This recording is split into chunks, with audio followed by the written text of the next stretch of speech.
தலைவர் கேப்டன் அவருடைய சாதனையை எவனாலும் முறியடிக்க முடியாது.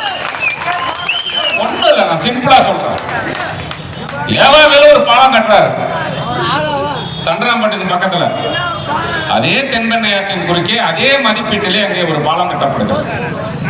மணலூர்பேட்டையிலே கேப்டன் அவர்கள் ஒரு பாலம் கட்டினார். டெண்டர் விட்டாங்க. ஒரு தடவை எம்எல்ஏ ஆஃபீஸுக்கு கேப்டன் வர்றாரு.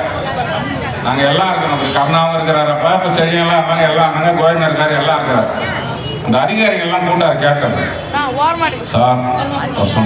சார் எனக்கு லஞ்சம்லாம் பிடிக்காது. நான் கஷ்டப்பட்டு டெல்லி போய் இந்த காசை வாங்கி வந்துடுறேன்.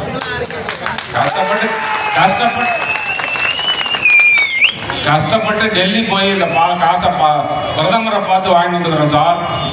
லஞ்சம்லாம் யாருக்கும் கொடுக்கக்கூடாது சார். எங்க கட்சிக்காரங்க இருக்காங்க, எங்க மாவட்ட செயலாளர் இருக்கிறாரு, எங்க ஒன்றிய செயலாளர் இருக்காரு, இவரு கூட திருக்கோயில் இருக்கிற இவங்க கேட்டா கூட எனக்கு போன் பண்ணி சொல்லுங்க, யாருக்கும் காசெல்லாம் கொடுக்காதீங்க, தரமாக இருக்க வேண்டும் இந்த பாலம் என்று சொல்லி எங்களை பார்க்கல. ஒரு வாரம் டெல்லி சென்று அங்கே முகாமிட்டு அங்க ரூம் எடுத்து தங்கி பிரதமரை சந்தித்து 22 கோடி ரூபாய் நிதியை பெற்றுக் கொண்டு வந்து அந்த நிதியை ஏலம் விட செய்து அந்த அதிகாரிகளை அழைத்து யாருக்கும் லஞ்சம் கொடுக்க கூடாது, அந்த கான்ட்ராக்டரை அழைத்து யாருக்கும் லஞ்சம் கொடுக்க கூடாது, இந்த பாலம் நான் இருந்தாலும் இல்லாவிட்டாலும் என்னுடைய பெயரை சொல்ல வேண்டும், அந்த அளவுக்கு தரமாக இருக்க வேண்டும்.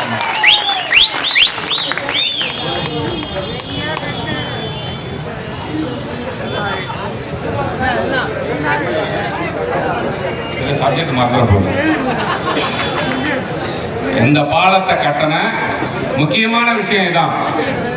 இந்த மணலூர்பேட்டையில கேப்டன் அவர்களால் கொண்டு வரப்பட்ட நிதியிலே கட்டப்பட்ட அந்த பாலம், அந்த பாலத்தை கட்டிய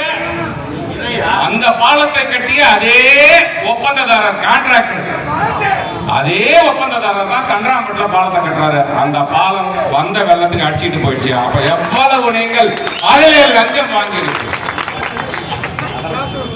அகரம்பள்ளிப்பட்டி அந்த மாவட்டத்தில் இருக்கிறவர் தான் இந்த பொறுப்பு அமைச்சர். இந்த மாவட்டத்திலே கள்ளக்குறிச்சி மாவட்டத்திலே இதுவரையிலே வந்த தகவல் 400 ஏக்கர் நிலம் வாங்கிட்டாருன்னு சொல்றாங்க. அந்த அமைச்சர் 400 ஏக்கர் நிலம் வாங்கி விட்டார். அமைச்சர் கொள்ளையடிக்கிறார்.